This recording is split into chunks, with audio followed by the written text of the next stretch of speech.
negara ini adalah negara hukum. Setiap warga negara memiliki hak untuk berserikat, berkumpul, melakukan kegiatan apapun juga. Negara tidak bisa mengatur pikiran orang. Negara tidak bisa mengatur perasaan orang. Yang negara bisa atur adalah perbuatan. Bila melakukan perbuatan yang melawan hukum, maka hukum akan mengambil tindakan untuk didisiplinkan. Betul ya? Jadi pikirannya tidak boleh. Nah, kita harus menghormati pikiran. Kadang-kadang kita ingin menyamakan pikiran. Kadang-kadang tanpa sadar kalau ada orang beda pikiran harus sama dia dengan saya. Tidak boleh. Tidak boleh. Dalam ruangan ini saja belum tentu semua pikirannya sama. Dan negara tidak pernah bisa mengatur pikiran. Kita mengatur perbuatan. Jadi bila kemudian ada organisasi yang melakukan tindakan melawan hukum, maka hukum akan berlaku pada organisasi itu, apapun organisasinya, dan kemudian dibuktikan di pengadilan. Nah, apa yang sudah menjadi keputusan pemerintah, itu keputusan pemerintah. Sudah jalani kemarin. Jadi bagi kami, kita hormati keputusan yang sudah dilakukan oleh pemerintah. Setuju atau tidak setuju, keputusan itu sudah dibuat, sudah terjadi. Ke depan kita akan pastikan semua organisasi yang menurut pemerintah keliru, maka pemerintah akan membawa ke pengadilan dan pemerintah akan menunjukkan kepada rakyat di mana salahnya. Tapi ketika saya bertugas sebagai presiden, saya tidak akan membubarkan. Saya akan membawa ke pengadilan, minta pengadilan membubarkan. Bila melakukan pelanggaran hukum. Kenapa? Karena kami menghormati institusi pengadilan. Yang sudah kejadian sudah. Tapi ke depan kita hormati pengadilan. Dan disitulah negara demokrasi. Karena kalau tidak, nanti negara ini dijalankan pakai selera. Kalau pakai selera apa? Gini nih. Ketika yang dibubarkan oleh negara organisasi yang kita tidak setuju, kita tepuk tangan. Nanti satu saat negara bisa berbalik. Dia akan membubarkan organisasi yang kita berada di dalamnya. Dan kita mau bilang apa waktu itu? Tidak bisa berbuat apa-apa. Toh kita sudah membiarkan negara untuk membubarkan tanpa mengikuti kaidah-kaidah hukum sebuah negara hukum. Itulah sebabnya saya sampaikan, yang kami ingin usahakan adalah menjaga republik ini jangan sampai menjadi negara kekuasaan. Tapi harus menjadi negara hukum. Kalau negara hukum, saya harus bawa ke pengadilan, kejaksaan bawa ke pengadilan. Bila saya menemukan si X menurut hemat kami melakukan pelanggaran, bawa ke pengadilan, bawa ke pengadilan. Kembalikan itu. Tapi kalau tidak, akhir-akhir ini kita menemukan, beri contoh, kita membiarkan penyimpangan-penyimpangan itu bergerak pelan-pelan. Ada misalnya pembubaran organisasi, udah kita diamkan. Kenapa? Karena kami nggak cocok dengan organisasi itu, biarin aja. Ada undang-undang ditetapkan tanpa ada pembahasan, kita biarin aja. Tidak ada pembahasan yang panjang. Mau contoh IKN, ada pembahasan panjang? Tidak. Jadi cetok. Omnibus Law, memang dibahas panjang? Tidak, cetok. Lalu kita biarkan itu, diam terus. Semua itu bergerak sampai satu saat baru pada terkejut ketika MK kejadian. Baru, waduh, kok jadi begini? Sudah terlambat. Sudah terlambat, karena itu sekarang kami punya waktu 17 hari lagi nih sekarang ke depan. Pilihan kita dua, mau menjadikan negara ini negara kekuasaan atau mau menjadikan negara hukum. Kalau menjadikan negara hukum, maka kami menganjurkan pilih yang menempatkan hukum sebagai supremasi dalam pengambilan keputusan. Kalau negara kekuasaan yang akan mengatur hukum. Nah, disitulah menurut saya penting. Jadi jawabannya yang sudah terjadi sudah, tapi ke depan seluruh ketentuan mengikuti prosedur hukum di mana pengadilan yang menetapkan, bukan keputusan dari pemerintah. Gitu ya. Baik, terima kasih. Pertanyaan kedua, ini masalah perubahan iklim atau climate change. Kita orang Bandung merasakan betul isuk-isuk geus hareudang namanya. Pagi-pagi udah mulai gerah nih. Climate change adalah nyata. bagaimana politik anggaran dari Pak Anies nanti dalam menghadapi perubahan iklim yang ongkosnya sangat besar. Ya, bahkan kalau boleh kami mengistilahkan bukan perubahan iklim, tapi krisis iklim. Krisis iklim. Karena yang kita rasakan sekarang itu bukan hanya perubahan, sudah krisis. Ketika kita memprediksi bahwa suhu bumi dicoba dijaga kenaikannya sampai 1,5 derajat, usaha itu nampaknya sudah nggak bisa berhasil lagi. Kita akan merasakan mungkin suhu bumi naik 2,5 sampai 3 derajat. Dan kalau itu terjadi, yang paling merasakan penderitaan adalah rakyat kecil. Yang paling bawah strata sosial ekonomi itu paling merasakan. Itu minimal itu. Kang Farhan, Haredang pun masih ada AC. Iya, Benar gak Kang? betul Pak. Tapi bayangkan tinggal di kampung padat, gak usah kumuh lah, padat aja. Pengap, begitu suhu naik apa yang terjadi? Redang. Anak-anak tidak bisa konsentrasi, tidak bisa, produktivitas turun. Itu paling mahal, ongkosnya paling mahal di rakyat kecil. Nah, kami melihat begini. Untuk membereskan climate crisis ini tidak bisa dikerjakan sendirian. Begitu suhu naik permukaan bumi, maka es di kutub akan mengalami pelumeran. Permukaan air laut akan cenderung naik dan kawasan kepulauan seperti Indonesia akan kehilangan begitu banyak pantai karena permukaan air yang naik. Jadi effortnya harus ada effort global. Karena itu kemarin pada debat ketiga saya ditanya, ketika ada pertanyaan apa yang Indonesia bisa lakukan selatan-selatan. Indonesia bisa memimpin selatan-selatan. Disinilah tempat konferensi Asia Afrika itu terjadi. Di Bandung. Dan yang namanya The Spirit of Bandung itu gaungnya kemana-mana. The Spirit of Bandung. Itu well ya. Yang well orang tua kita kan ceritain aja nih gitu. Bah Anies mesti diajarin intonasi well-nya. Gini, Bah Well. punten ya. Mangga. Intonasi gini, well. Lah gitu. Ya. Well. Iya.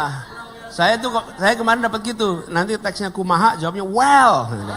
Well, ya pokoknya nama. Well, oke. Ya, welcome why ya gitu ya. Ya, well. Aniskan, siap. Sampai mana tadi? Spirit of Bandung. Memimpin selatan-selatan. Saya abdi ngadongeng sedikit boleh ya? Mangga. Kalem we, Pak. Sakedik. Lamun kieu katingali lahir di Kuninganana bener ieu mah. Asli itu mah asli itu. Gini, saya tugas ketika peringatan konferensi Asia Afrika tahun 2015. Saya tugas di sini. Kebetulan tugas saya itu mendampingi delegasi dari Afrika. Di samping saya dari Afrika Selatan. Yang dia cerita, dia bilang kira-kira ginilah bahasa Indonesianya ya. Dulu sebenarnya yang akan ikut hadir namanya Nelson Mandela. Tapi pada tahun itu kami memperhitungkan kalau Nelson Mandela pergi, barangkali dia tidak akan pernah bisa masuk lagi ke Afrika Selatan. Karena itu diputuskan untuk dia tidak berangkat, yang berangkat orang lain. Tapi kata dia, kami delegasi Afrika Selatan itu pulang, itu dengan cerita yang cerita kekaguman mereka atas Indonesia. Kekaguman atas bangsa yang luar biasa besar, merdeka sendiri, bahasanya ratusan dan bisa bersatu. Di Afrika sana itu sebuah pemandangan yang tak terbayangkan. Oke, itu satu. Terus kedua, saya lagi jadi rektor nih Kang di Paramadina kampus. Kedatangan duta besar Kanada mau ketemu. Nah saya ini kalau mau ketemu, saya minta sekretariat cari CV-nya. CV-nya si Dubes nih. Jadi saya CV-nya dianterin, saya lihat CV-nya. CV-nya tuh ternyata dia doktor. Disertasinya adalah The Spirit of Bandung. Jadi saya bilang, wih, kok apa ini? Jadi ketika dia duduk saya tanya, gimana ceritanya Anda disertasinya tentang Spirit Bandung? Dia cerita, dulu saya baru lulus di Kanada, ditugaskan jadi diplomat muda ke berbagai negara Afrika. Di setiap negara Afrika itu, setiap kali mereka bicara selalu menyebutkan Spirit of Bandung. Di negara-negara ini apa ini barang ini katanya. Karena Spirit of Bandung itu cerita semuanya. Jadi sampai pada saya disertasi nanti belajar itu. Menceritakan betapa pengaruhnya. Ibu sekalian, bangsa ini itu bangsa yang akan didengar oleh dunia jika kita memilih berbicara pada dunia. Tapi bila kita milih absen, dunia nggak ngedengerin kita. Tapi kalau kita milih hadir, bagaimana kita didengar? Kalau sidang umum PBB aja kita nggak hadir. Bagaimana kita mau didengar kalau kita tidak menyampaikan kepada semua pesan dari Indonesia? Ini bukan sekedar rapat, ini adalah kita hadir sebagai warga dunia untuk bertanggung jawab atas dunia. Kenapa saya sampaikan ini? Ini kita bicara tentang climate crisis. Tidak bisa climate crisis itu diselesaikan oleh Indonesia sendiri. Jadi Indonesia harus memimpin negara selatan-selatan, berbicara dengan utara, dan membawa agenda untuk penyelamatan climate crisis itu. Yang kedua, kita sendiri mulai bereskan di sini. Kita tambah kawasan hijau. Kami di Jakarta kami kerjakan tuh. Menambah lahan hijaunya, mengurangi karbon emisinya. Kita kurangin itu. Dan mengurangi karbon emisi harus kita kerjakan serius. Jadi ketika ditanya komitmen fiskalnya apa? Komitmen fiskalnya adalah salah satunya lakukan pembangunan transportasi umum supaya warga pindah dari kendaraan pribadi kendaraan umum dan transportasi umumnya berbasis listrik. Oke? Ya, jadi dapat 2 kali tuh. Transportasi umumnya berbasis listrik, rakyatnya pindah dari kendaraan pribadi kendaraan umum. Dan kalau itu terjadi, artinya negara mengurus mobilitas penduduk. Kalau boleh kita reflektif nih, selama beberapa dekade ini, paradigma kita soal mobilitas, negara tidak mengurusi mobilitas. Negara bikinnya jalan, lalu negara bilang silahkan Bapak Ibu, keluarga-keluarga urus sendiri mobilitasnya. Mau pakai mobil boleh, pakai motor boleh, pakai sepeda boleh, nanti kami subsidi bahan bakarnya. Oke? Tapi negara tidak mengurusi mobilitas. Kenapa transportasi umum nggak jadi prioritas? Ke depan kita akan prioritaskan transportasi umum di kota-kota di seluruh Indonesia. Dan lalu kalau itu terjadi, maka biaya hidup keluarga langsung turun. Iya, coba bayangkan, suami istri 3 anak, anaknya 3-3nya sekolah SD, SMP, SMA. Setiap hari ongkosnya mahal, biaya sekolahnya gratis, bensinnya mahal, waktunya mahal. Tapi kalau kita menggunakan transportasi umum, insya Allah malah anak-anak sekolah bisa berangkat sekolah transportasi umum tanpa harus bayar. Jadi biaya hidup langsung turun. Lalu emisi karbon itu berkurang. Lalu yang tidak kalah penting adalah sumber pembangkit energi yang saat ini masih menggunakan non-renewable resources. Nah, ini tidak bisa berkelanjutan. Tapi phasing out-nya, keluarnya itu harus dilakukan secara bertanggung jawab. Kalau kita mendadak pindah, apa yang terjadi? Nanti akan ada jutaan orang yang menderita. Tidak boleh kita mendadak pindah tanpa memikirkan exit strategi. Mau contoh mendadak pindah tanpa exit strategi? Namanya pantura. Pantura itu sebuah kawasan yang hidup. Hidupnya dari mana? Mobilitas orang. Betul? Lalu kita bangun jalan tol. Begitu bangun jalan tol, seluruh pantura mati. Nggak boleh. Kita harus memikirkan bagaimana mereka mengalami exit. Bukan ditinggalkan. Nggak bisa. Negara tuh nggak bisa. Oh ya, kami sekarang mau pindah ke sini. Mohon maaf ya Bapak Ibu, dadah. Gitu. Nggak bisa. Harus ada exit strategi. Apa langkahnya untuk para restoran di sana? Apa langkahnya untuk para hotel di sana? Di mana letak exit-exitnya? Bisakah? Itu namanya exit strategi. Nah, kita akan exit dari fuel base power plant atau coal base power plant.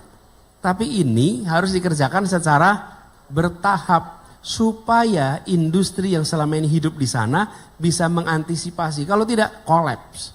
Dan kalau kolaps, kita namanya merugikan rakyat kita sendiri. Tapi jangka panjangnya kita harus melakukan transisi ke sana. Kang Fahran, itu kira-kira jawabannya. Baik, terima kasih Pak Tanis. Baik, ingat exit plan ya, itu untuk pembangunan, bukan untuk ninggalin pasangan. Sekarang saya ingin mengundang sahabat saya yang mau nanya, tadi udah titip soal lingkungan, namanya Wulan. Mana Wulan? Bentar ya, ada Wulan. Ini ya, Mbak Wulan sok. Kadi maju ke depan langsung, Mbak Wulan. Teh Wulan maju ke depan.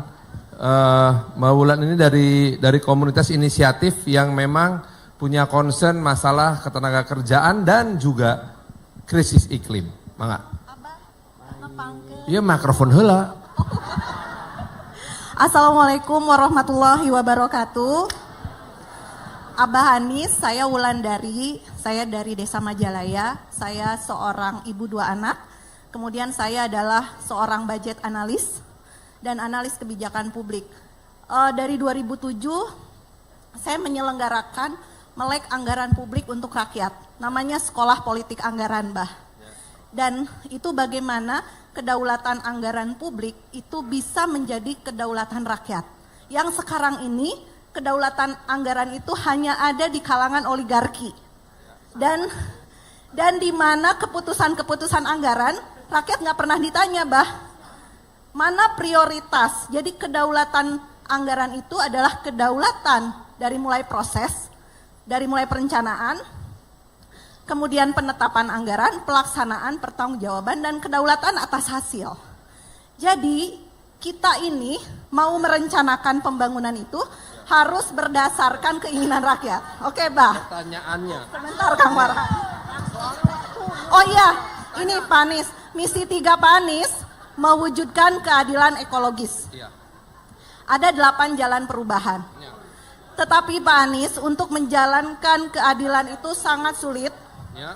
Saya sudah menulis buku dari 2007. Sulitnya Nanya teh. Udah perjanjian lo tadi, ayo nanya. 1. Bagaimana Bapak Anies mewujudkan keadilan ekologis di saat oligarki yang mengurus sumber-sumber daya alam itu sangat parah sekali dan merusak lingkungan. Apakah Bapak Anies bisa menegakkan lingkungan untuk para penjahat-penjahat lingkungan yang sekarang ada di oligarki? Karena itu sulit, Pak Anies. Siapa pemilik tambang sesungguhnya? Itu oligarki. Ada siapa di sana, kawan-kawan tahu? Siapa yang merusak lingkungan? Itu kaum oligarki juga.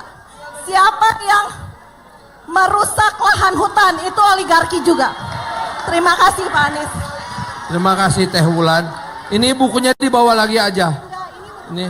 Oh, ini untuk Pak Anies, mangga dipersembahkan untuk Pak Anies, mangga. Ya. Ini handphonenya. Ini pertanyaannya. Simpan. Ibu foto. Sok sini foto dulu. Ya, sok. Mana kameranya? Sini. Saya sama Ibu sama Pak ini. Dia, nah itu dia. Sok. Teh, sok sini sok. Oke. Iya. Siap. Lihat sini. Udah. Itu nuhun, Teh Wulan nuhun. Ini kertasnya, ya. Ini hasil riset, ya. Nuhun. Nuhun Teh Wulan, hebat. Tepuk tangan. Harap maklum saya gemes. Mangga Mbah Anies. Siap. Teh Wulan dahsyat. Well, bener nggak? Well, bener. Ya, jadi gini. Tadi dibilang bagaimana mewujudkan anggaran itu supaya mencerminkan prinsip keadilan. Kan gini kira-kira. Ada prinsip keadilan diterjemahkan dalam bentuk program kampanye. Lalu setelah berada di pemegang kewenangan, kampanye itu harus diwujudkan dalam bentuk program pemerintah, gitu ya kira-kira. Ini salah satu hal yang kami bersyukur mengalaminya di Jakarta. Apa itu? Bapak sekalian, orang-orang yang terpilih lewat pilpres, pilkada, itu ketika masuk ke pemerintahan itu sendirian. Sendirian. Coba nih kepilih jadi wali kota. Nanti insya Allah kalau Kang Farhan kepilih jadi wali kota nih. Amin, amin, amin. Dia masuk wali kota sendirian tuh. Enggak. Well, ya. Belum pilkada. Wah. Ini contoh aja nih. Masuk sendirian. Pilkada tergantung presiden. Memang presiden mah cawe-cawe gitu. Iya.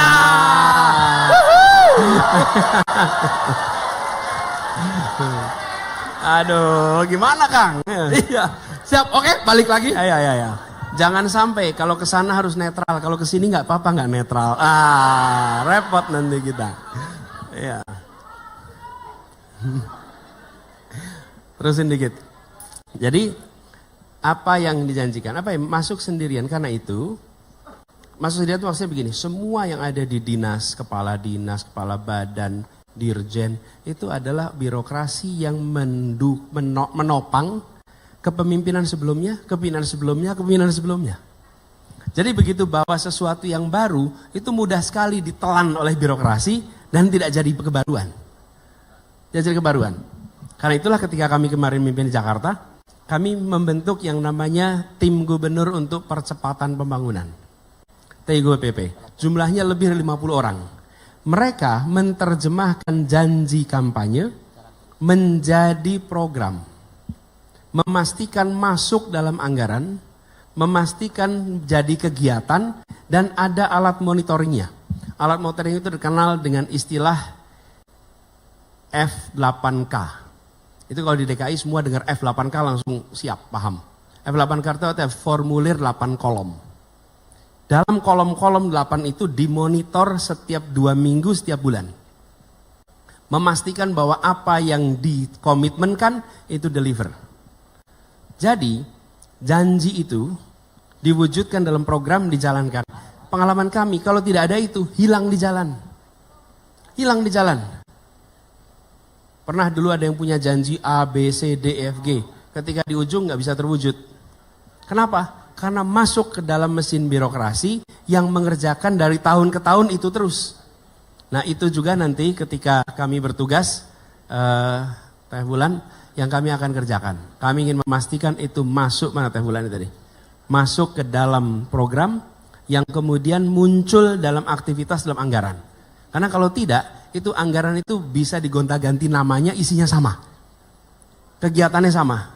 Dan itu ada ada praktek yang sudah tahu sama tahu bertahun-tahun. Jadi kalau melakukan perubahan masuk di situ. Nah, dari pengalaman kami melihat di Jakarta itu bisa terjadi. Apa yang muncul? Akibat itu program-program kita ini bisa terlaksana di Jakarta justru karena ada tim yang bergerak di situ, mengawasi tiap 2 mingguan. Itu satu. Terus yang kedua, terkait dengan kekuatan yang ada. Tapi sekalian, menurut kami harus ada komunikasi yang baik untuk mengajak pada perubahan, Teh Wulan. Sebelum kita berbicara tentang akan berbenturan. Kenapa? Karena seringkali nggak ada komunikasi. Tidak diajak bicara. Semua yang kita sebut sebagai raksasa, itu kalau diajak bicara berpikir 2 kali. Jarang sekali mau berlawanan dengan negara. Masalahnya negaranya yang tidak pernah mau menegaskan sikapnya kepada mereka. Nggak ada. Tanya korporasi mana yang mau tempur lawan negara? Kecil, nggak ada. Korporasi itu ikut. Masalahnya negaranya nggak jelas kemauannya apa. Apalagi kalau pegang negara sambil mikir, besok saya pemilu, saya perlu uang, ngobrol yuk, baik-baik yuk. Habis itu kemudian kompromi macam-macam. Kami pernah mengalami di Jakarta, di kawasan Cakung, Cilincing, itu ada Priuk ke timur, ada satu kawasan yang melakukan loading, unloading batu bara, KBN. Itu debunya merusak lingkungan di sana. Merusak lingkungan. Kita bicara baik-baik, kita beritahu, tapi mereka merasa kami powerful, kami punya backing. Gak dipeduliin. Dikasih peringatan sekali, 2 kali, gak dipeduliin.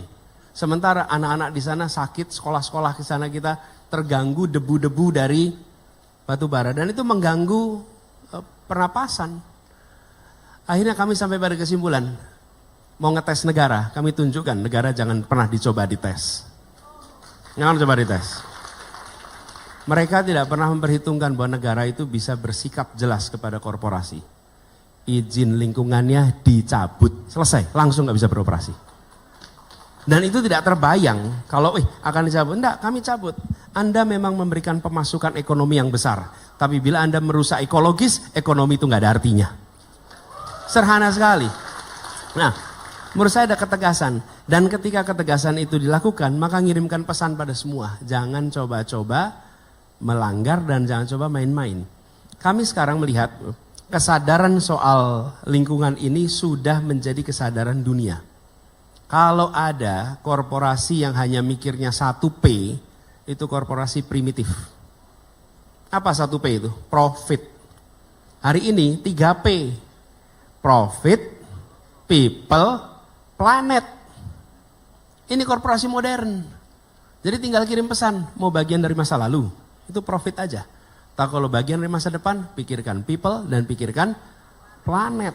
Lalu negara menegaskan, negara bersikap tegas pada situ. Jadi kira-kira langkahnya itu. Apakah itu bisa? Belum tahu saya, belum bertugas.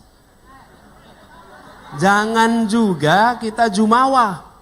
Pasti menang, pasti belum tentu. Pertarungannya mungkin ketat.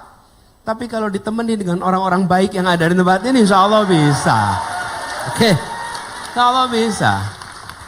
Kita nggak mau bilang, oh ya pasti bisa. Ya Allah, kita ini apa sih satu orang? Perusahaan tidak punya, partai nggak ada, dukungan ada. Yang ada adalah kekuatan moral yang kita miliki. Itu yang kita jalan sama-sama. Jadi insya Allah, saya sih percaya kalau dikerjakan dengan spirit yang benar, cara benar, Allah akan bukakan pintu-pintu keberhasilan. Amin. Saya sekarang kasih kesempatan dulu nih, amanat nih, kepada para seniman muda usia di bawah 40 tahun yang berani maju ke depan. Ayo, maju aja, maju. Bawah 40 tahun, 1, 2, bawah 40 tahun ya. Sini. Seniman. Kamu 1, 2, sok. Oke. Udah. 1, 2, 3, sini seniman. Sok seniman budayawan. Tadi mana? Yuk. Yuk. Tuh kamu mah geus 60 diuk. Oke, siap. Kamu nama langsung pertanyaan. Ya. Jadi istilahnya kayak rapid questions ya. Sok langsung. Saya nama Dedeyanto dari Bandung Barat. Salah satu seniman yang bergerak dalam dunia tradisi atau musik tradisi. Ya. 2 pertanyaan, Pak. Ya. Yang pertama, bagaimana untuk perkembangan musik tradisi termasuk seniman yang ada di daerah khususnya? Satu itu. Yang kedua, bagaimana kolaborasi antara seniman dengan sekolah atau pendidikan yang menurut catatan sejarah Jawa Barat tahun 80-an sempat ada yang namanya IPK atau yang namanya Induk Pengembangan Kesenian. Oke. Nah, kaitannya dengan lembaga-lembaga pendidikan dari mulai SMK sampai perguruan tinggi sudah ada sekolah kesenian. Nah, bisa atau tidak dari SD sampai SMP sekolah berkesenian di tahap minimal kabupaten atau kecamatan? Ya. Terima kasih. Hatur nuhun, tepuk tangan langsung duduk ya. Kamu.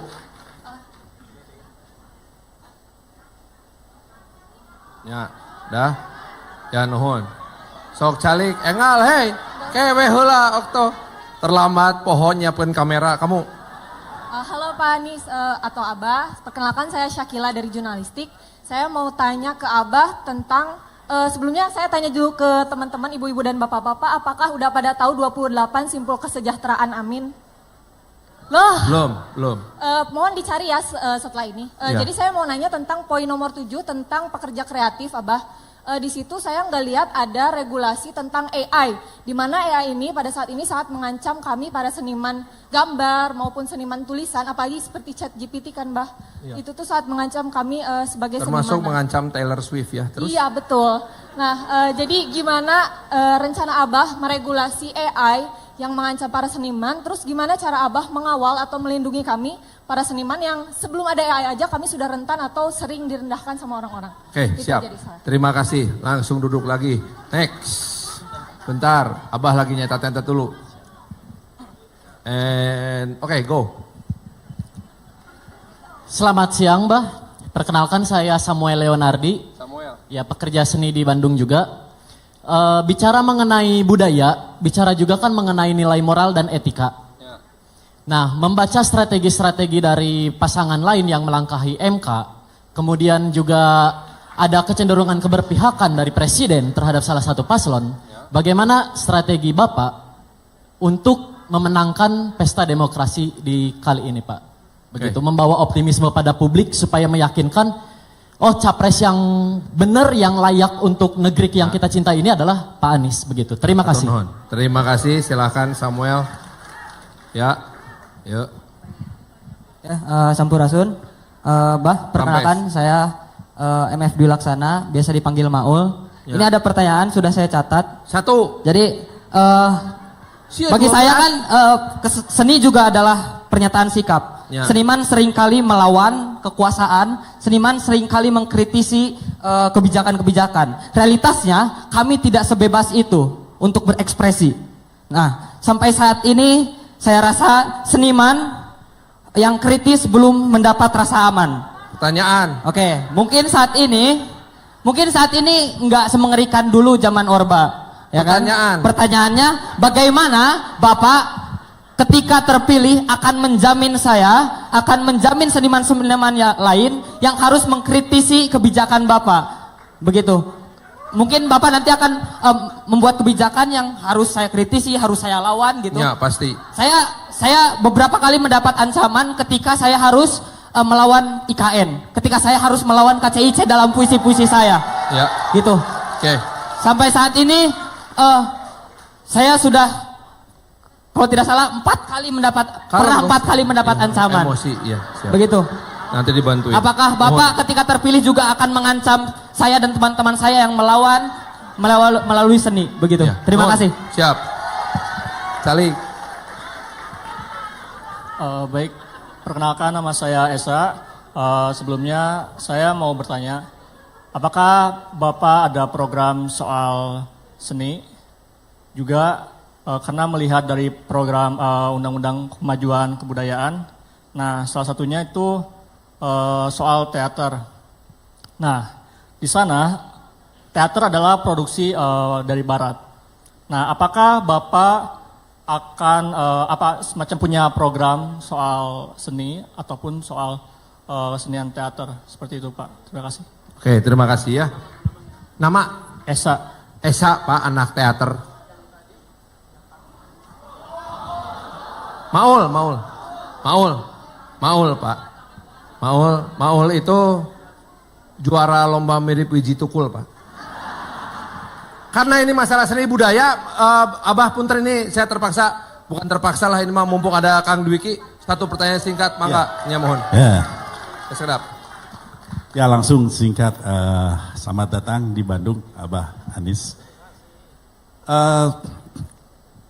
Indonesia mempunyai Undang-Undang Pemajuan Kebudayaan yang disahkan tahun 2017 nomor 5, di mana menjadi acuan legal formal dalam masalah kebudayaan di Indonesia. Nah, saya ingin menanyakan ke Abah Anies, bagaimana nanti langkah strategis Abah Anies apabila terpilih jadi presiden dengan jajaran pemerintahannya untuk langkah strategis dalam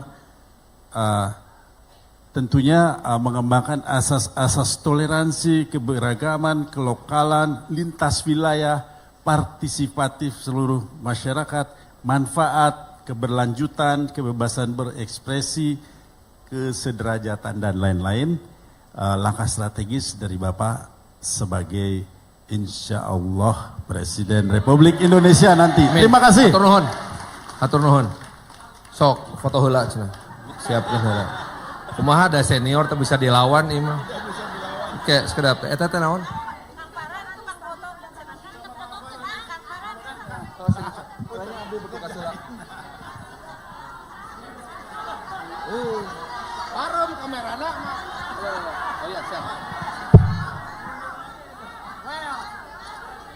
Well, tos, atos. Ya, sob langsung. Pak Anies tolong dijawab. Ya, nanti diserahkan sekalian. Udah. Lingkungan. Tapi ini udah dimarahin sama timnya, Pak. Jawab dulu. Pak Anies jawab dulu ya, takut kebanyakan. Ya, gini, terima kasih atas begitu banyak semangatnya. Itu artinya kita cinta Republik ini dan ingin Republik ini lebih baik ya. Kita peduli. Nah, cuman gini teman-teman, memang minta maaf. Tadi kan acara juga sempat mundur ya di sini ya. Saya minta maaf sekali. Dan memang harus diakui ketika keluar dari acara di Tegalega itu keluarnya agak susah, agak panjang. Jadi minta maaf tapi tadi teman-teman mohon dimaklumi. Semua yang datang itu datang dengan harapan. Bukan datang karena bayaran. Nggak ada. Yang di sini juga nggak ada orang bayaran di sini, nggak ada. Dan itu yang saya rasakan selama 1,5 tahun perjalanan saya. 1,5 tahun itu ketemu dengan orang-orang yang penuh semangat, penuh dengan harapan, dan itu terungkap dari mata, dari badan, dan dari jabat tangan. Itu luar biasa. Jadi minta maaf agak terlambat. Tapi di sisi lain di Purwakarta ada orang menunggu di lapangan yang panas juga di sana. Di sini ruangnya AC masih mending. Di sana panas. Jadi maklumi ya kalau kemudian kita harus berbagi juga dengan di sana ya. Oke. Gini teman-teman. Sebagian saya catat di sini, sebagian gini. Kang Dede tanya soal pendidikan sekolah kesenian. Kemudian Eka tanya tadi tentang teater. Mas Dwiki bicara tentang rencana strategis. Ini semua tentang kebudayaan dan kesenian. Kemudian Kang Samuel bicara tentang ancaman Pilpres besok. Bagaimana supaya tidak dikalahkan oleh kecurangan. Tadi istilahnya kalau tidak salah, nanti serat rekaman lagi, tapi bagaimana strategi Pak Anies untuk mencegah tidak dikalahkan oleh kecurangan kira-kira. Kemudian Kang Maul tadi bicara tentang seniman terancam kalau mengkritik. Apa jaminannya kalau Anda nanti tidak mengancam ketika memegang kewenangan. Saya akan jawab yang pertama soal yang demokrasi dulu ya. Disampaikan tadi. Bung Samuel, yang diselamatkan itu bukan suaranya Anies, bukan suaranya Muhaimin, tapi suara rakyat yang ingin perubahan. Oke. Karena itu saya mengajak kepada seluruh rakyat Indonesia untuk mari menjadi pengawas luar di TPS. Yuk, datangin TPS, jagain sama-sama. Jagain sama-sama. Setelah saya nyoblos, jangan pulang. Tunggu sampai penghitungan selesai. Semua saja, jagain rame-rame. Dan rekam rame-rame. Karena ini adalah menyelamatkan suara-suara Anda semua yang ada di TPS itu. Ini bukan menyelamatkan suara salah satu, ini menyelamatkan suara kita semua. Dan jutaan orang yang menitipkan harapan untuk perubahan itu, mereka itu serius. Tapi sekalian, saya di panggung nih kayak begini, di panggung. Kejadiannya di Palembang, di Lampung. Celana saya ditarik-tarik. Pak, ibu-ibu nih manggil. Jadi akhirnya saya, karena ditarik-tarik terus, akhirnya saya mendekat. Gimana Bu? Itu. Ini tengah-tengah ngomong. Anak saya pinter Pak, anak saya pinter. Jadi Pak, anak saya pinter. Baik Bu, kalau gitu tulis nomor HP Ibu sama namanya. Nanti coba kami hubungi. Lah beliau tulis namanya, di kertas nih, masukkan gini. Saya bawa. Nanti kita hubungi. Dah Bu, nanti ya. Kami perlu beasiswa Pak, biaya sekolah mahal. Oke, dah. Dapat tuh kertas. Mau pulang, nembus masa. Kan biasa ribuan tuh. Nembusnya berat sekali. Begitu sampai di mobil, ibu itu ada lagi di situ. Masya Allah, Bu, kan udah tadi. Dia kemudian gantian ngasih saya kertas selembar gede gini nih. Pakai kerdus. Pak Anies tadi pakainya kertas, takut hilang. Sekarang saya kasih kerdus biar nggak hilang. Ditulis nomornya pakai spidol tebal. Apa sih, dia bilang dia sedang memperjuangkan anaknya supaya punya masa depan. Dia datang ke acara itu berpanas-panas berjam-jam untuk masa depan. Di Tasikmalaya, berombongan di Tasik nih, 3 jam dari sini. Berombongan ibu-ibu datang, sekedar mau bilang, Pak tolong susu bayi dibuat murah. Anak-anak saya nggak bisa dapat susu karena mahal susunya. Ibu sekalian, mereka minta perubahan. Jadi ketika nanti kita semua datang ke TPS menyelamatkan suara, bukan nyelamatin suara Anies, bukan nyelamatin suara Muhaimin, ini menyelamatkan keinginan perubahan dari jutaan rakyat di Indonesia. Tadi saya ketemu di acara ulama tadi, saya itu sering ditanya, gimana ngurus Jakarta, berat nggak? Enggak, Jakarta itu nggak berat. Yang berat itu kalau ketemu orang dan bilang gini, Pak Anies, saya mendoakan Bapak dalam tahajud saya. Saya mendoakan Bapak dalam setiap doa saya, itu yang berat. Dan saya mengalami itu bertahun-tahun di Jakarta. Kenapa? Karena perjuangan Jakarta dulu, perjuangan melibatkan begitu banyak orang. Di bandara saya ketemu, Pak dulu saya ikut jaga TPS di mana. Pak saya ikut jaga, dan tidak pernah ngomong. Gak pernah menceritakan. Pernah saya merasakan ini saya cerita lagi nih. Saya ke Mataram. Sewa mobil Innova 2 hari. Pas pulang, supirnya bilang, Pak Anies boleh nggak minta foto? Boleh, ya foto sama-sama. Lalu pas lagi foto, dia bilang, Pak saya dan teman-teman nyewa bis berangkat ke Jakarta untuk ngawal TPS pada saat pilkada di Jakarta. Oke? Dan Bapak itu tidak bilang ke saya di saat saya baru datang. Bilangnya pas lagi mau pulang, itu yang berat. Saya ke Balikpapan, mampir ke pasar, mau beli rotan tikar. Sampai begitu sampai di sana, Pak kumpul-kumpul semua Pak di sini. Semua ini berangkat Pak, ini berangkat Pak, ini berangkat Pak, ini berangkat Pak ke Jakarta semuanya. Tidak pernah mereka itu bilang kami datang ke Jakarta lalu kembali lagi ke Jakarta bilang Pak Anies saya minta sesuatu, nggak ada. Dan kemudian ketika saya mau pulang, ini uniknya lagi, Pak jangan pulang buru-buru Pak. Yang beliin tiket kami mau ketemu sekarang di sini. Itu yang beliin tiket nggak pernah mencoba ketemu saya dan bilang Pak dulu saya ikut kontribusi pemenangan DKI, nggak pernah. Jadi saya bilang yang merasakan saya berat itu bukan ngurusin Jakartanya, tapi pertanggungjawaban moral dengan orang-orang yang dulu mendukung ketika perjuangan. Nah, jadi makanya saya minta kalau doain apa? Doain amanah, doain istiqomah, itu aja. Gak lebih dari yang lain ya. Jadi ini yang membuat pertanyaan tadi soal mengamankan suara, yuk amankan sama-sama. Karena ini bukan amankan suara Anies menang, bukan, kita ingin perubahan. Saya pun di sini juga dapat tanggung jawab ini, saya nggak daftar. Saya dititipin tanggung jawab itu. Jadi amankan sama-sama. Terus besok mau gimana? Apakah nanti kritik? Nggak mungkin yang namanya berada di dalam pemerintahan itu benar terus. Nggak mungkin. Pasti akan ada ruang kekeliruan, pasti ada ruang kesalahan, dan itu adalah ruang untuk kritik. Itu ruang untuk kritik.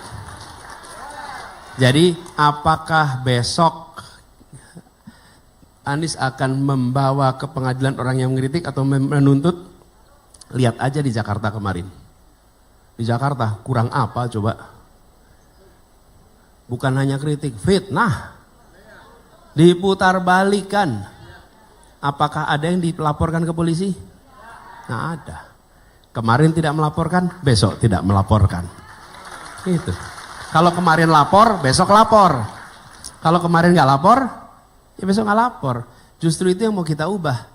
Masa hari ini orang takut untuk mengkritik? Mulai kapan negeri ini jadi negeri yang isinya orang-orang yang diberikan rasa takut? Kita harus kembali memerdekakan republik ini di dalam memberikan kritik kepada negara. Dan itu komitmen kita. Aturan-aturan seperti undang-undang ITE yang kayak karet itu, insya Allah itu mari kita revisi supaya tidak bisa dimanfaatkan. Kemudian juga pasal-pasal yang lain, gitu ya. Oke, itu yang terkait dengan demokrasi. Kemudian yang kedua,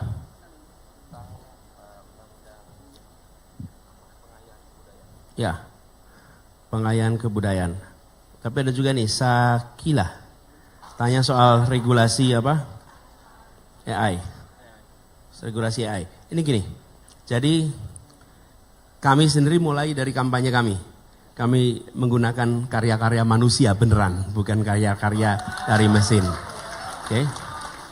Dan selalu kita menuntaskan kewajiban kami sebagai konsumen kepada yang memproduksi. Boleh dicek di semua karyanya. Jadi nomor 1, kita harus tegas negara tentang penghargaan pada kreativitas dan keaslian manusia. Karena ini tidak bisa digantikan dengan teknologi apapun. Nah mungkin AI pun akan mungkin melakukannya. Kemudian kita ingin agar mengenai intellectual property, hak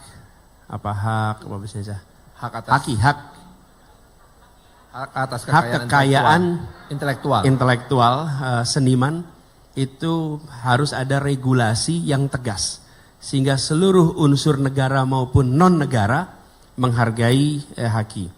Lalu kita harus mengkampanyekan dan menggaungkan pembelian karya-karya seniman-seniman lokal di seluruh Indonesia. Harus ada. Dan caranya dengan apa? Fasilitasi pameran, beli pameran, dorong untuk ada pameran-pameran. Siapkan tempat galeri-galeri oleh negara supaya seluruh karya-karya itu bisa ditunjukkan kepada publik. Kemudian ada badan yang melindungi seniman bila membutuhkan bantuan hukum atas dilangkahinya. Karena kalau tidak, seniman nggak kuat bayar lawyer. Yang seniman yang gede-gede yang bisa. Kalau yang lagi baru memulai, berat itu. Jadi kita harus lakukan itu. Lalu kita harus mulai ada kebijakan shaming, mempermalukan mereka yang menggunakan karya tanpa membayar hak ciptanya. Dan sekarang sudah terjadi itu shaming. Jadi dan kita ingin agar teman-teman para seniman sudah harus memiliki organisasi yang mengawal profesinya. Supaya di antara rekan-rekan profesi ada usaha menjaga kode etik di antara semuanya. Ya, itu sebagian jawabannya. Mudah-mudahan menjawab ya.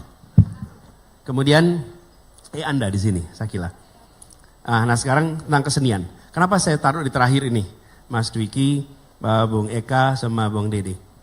Karena begini, saya melihat membangun ekosistem kebudayaan itu yang harus dibangun oleh negara. Negara harus mau invest di bidang kebudayaan. Negara harus mengeluarkan anggaran yang cukup di bidang kebudayaan. Kami lakukan di Jakarta. Ketika saya mulai bertugas, Dinas Kebudayaan dan Pariwisata dipisah. Karena pariwisata itu untuk penghidupan, Dinas Kebudayaan untuk kehidupan. Itu dua hal yang berbeda. Jangan dicampur. Yang satu for profit, yang satu for civilization. Yang satu itu membangun peradaban. Dan di situ negara hadir membiayai. Pisah itu. Nah kemudian negara masuk dengan invest. Kami malah berencana seperti kita bangun di Jakarta. Alhamdulillah Jakarta sekarang punya Taman Ismail Marzuki yang siapapun yang datang pasti akan bilang ini adalah cultural center kelas dunia. Pas dulu dibangun banyak yang mengkritik. Tapi kebanyakan mengkritik imajinasinya sendiri. Punya imajinasi dikritik. Lalu ketika lihat hasilnya, ini ternyata beda dengan yang dibayangkan. Kami memang membayangkan sebuah pusat kebudayaan bertaraf internasional. Nah, kami ingin bangun itu di Bandung nantinya. Supaya kalangan seniman budayawan di sini punya. Tanpa dan menurut saya harus tetap dihidupkan komunitas-komunitas kebudayaan yang sekarang ada. Saya dulu dan masih sering ketemu Kang Iman Soleh nih di Ledeng tuh.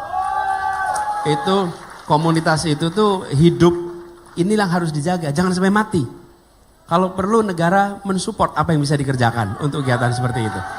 Supaya, kenapa? Lah yang datang dari sana seluruh Indonesia. Itu pada nyantrik di sana. Dan proses mentoring yang luar biasa. Itu bayangkan kalau ada tempat seperti itu 20 saja. Widuh, dahsyat kita. Jadi kami membayangkan bangun ekosistem kebudayaan. Itulah sebabnya dulu Mas Dwiki, Saya yang memproses tentang RUU pemajuan kebudayaan. Tengah-tengah jalan di reshuffle. Jadi nggak ikut di ujungnya, tapi ikut dari mulai proses penulisan awal, naskah akademik sampai pengusulan itu kita jalanin. Tapi begitu di reshuffle, yang bikin acara pertama juga ledeng di Iman Soleh tuh pas di reshuffle. Pulangnya saya ke sana. Jadi poinnya apa sih? Poinnya kita ingin memajukan kebudayaan, lalu invest yang besar. Nah, bagaimana caranya? Jangan mengatur sendiri.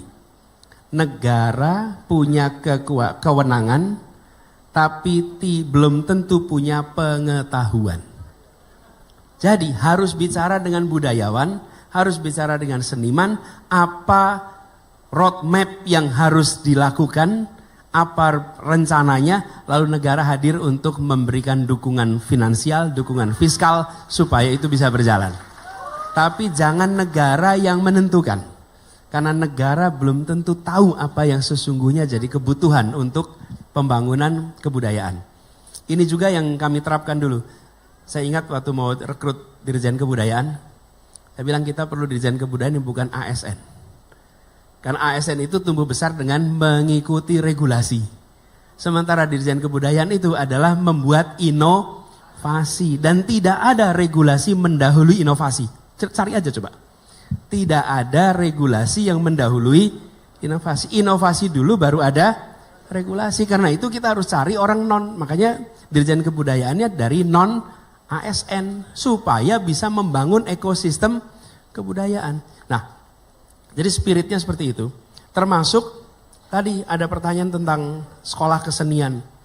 Ini sekalian saya termasuk yang sangat ingin sekali ada lebih banyak lagi sekolah-sekolah kesenian di seluruh Indonesia. Karena ini dibutuhkan oleh bangsa kita. Jangan pernah anggap sepele bidang seni. Ini harus ada pendidikan bagi orang tua. Orang tua itu kalau dengar anaknya mau masuk bidang seni, aduh masa depannya gimana? Kita harus jelaskan masa depan itu milik orang kreatif. Dan orang kreatif itu ditumbuhkan dalam pendidikan seni. Dan itulah yang harus kita kerjakan. Jadi kira-kira seperti itu, saya setuju. Lalu teater. Sebagai sesama sarjana ekonomi, saya bisa bilang berarti seniman bukan lahir dari fakultas ekonomi. Saya udah terlanjur kuliah di sana gitu, mau diapain lagi gitu. Nah, teater. Saya ini kalau saya boleh ditanya, saya akan bilang, ini bukan karena pertanyaan teater. Ini teman-teman bisa cek rekodnya sejak saya di kementerian. Salah satu anjuran yang saya paling sering katakan adalah kirimkan anak bapak ibu masuk teater karena itu adalah salah satu pendidikan yang paling berdampak dalam perjalanan hidup anak. Imajinasinya tumbuh, motoriknya tumbuh, kemudian empati tumbuh, simpati tumbuh. Itu percaya diri tumbuh. Itu di mana? Di teater.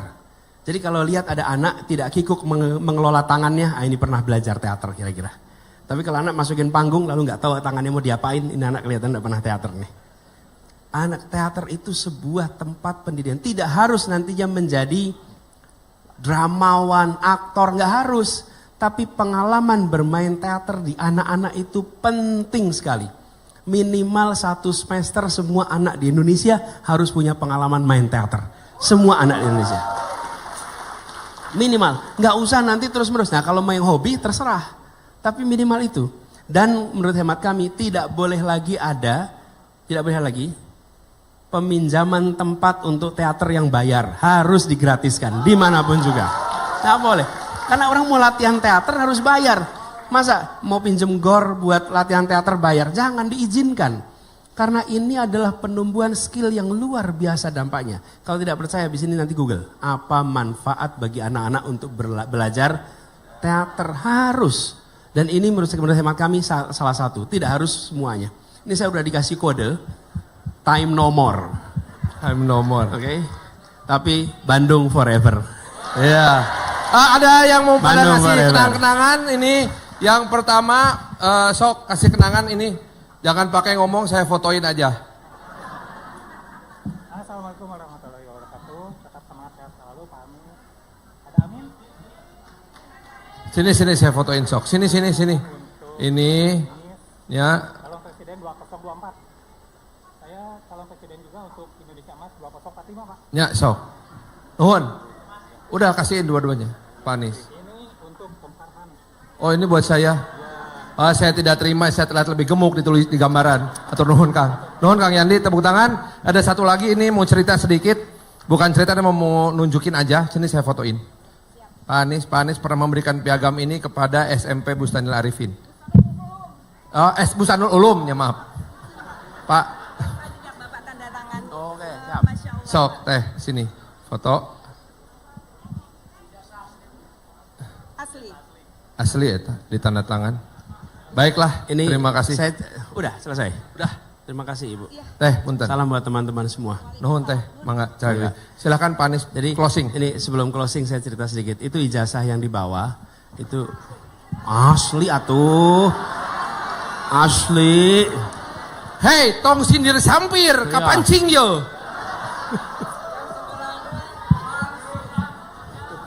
Iya. Memang tuh ngomong-ngomong soal ijazah tuh. Enggak, ada satu orang bupati yang rupanya diduga ijazahnya palsu.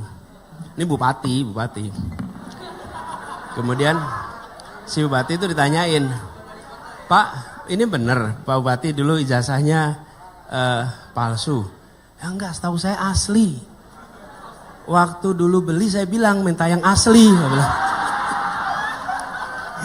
Jadi jangan sampai belinya yang palsu, kata dia. Saya baru tahu kalau ternyata saya dikasihnya yang palsu, kata dia. Oh, ya. Sudah diterima. Enggak, tapi ini bukan ijazah. Itu adalah sertifikat. Sertifikat integritas. Ibu sekalian, korupsi itu luar biasa masif. Kecurangan itu luar biasa masif. Kita harus menghentikannya dari sekolah. Karena itu ketika kami bertugas di kementerian, kami memberikan nilai kepada sekolah bukan nilai rata-rata UN-nya saja. Tapi yang diberikan adalah nilai kejujuran di sekolah itu. Dari mana ngukurnya? Ya kalau ujian UN itu ketahuan. Kalau satu kelas 100% jawabannya sama, benarnya sama, salahnya sama, di nomor yang sama. Berarti contek-contekan. Dan itu ada ukurannya, ketaker. Nah, sekolah tempat beliau bekerja atau pimpin adalah sekolah yang masuk kategori berintegritas. Oke, nah sekarang saya mau penutup ya.